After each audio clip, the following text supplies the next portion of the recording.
ชีวิตครูคำว่าครูล้ำเลิศประเสริฐศรีครูนั้นมีจิตใจเป็นผู้ให้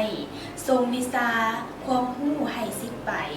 ติดตัวไว้สร้างสาพัฒนาบุญคุณครูเกินคำเอ่ยบรรยายอุทิศกายจิตใจมันศึกษามีมานะอดทนสู่ผ่านพาปรารถนาเพื่อสิทธิ์สำเร็จผล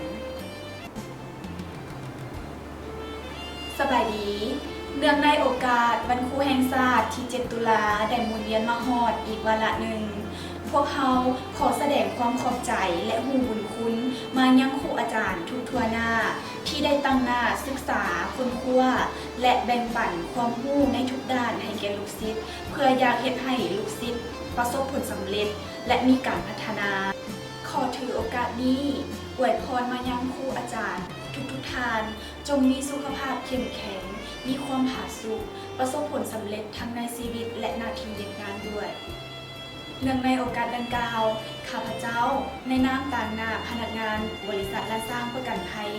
ขอแสดงความขอบใจและหูบุญคุณมายังพนักงานการนำทุกท่านที่คอยให้โอกาสในการเรียนรู้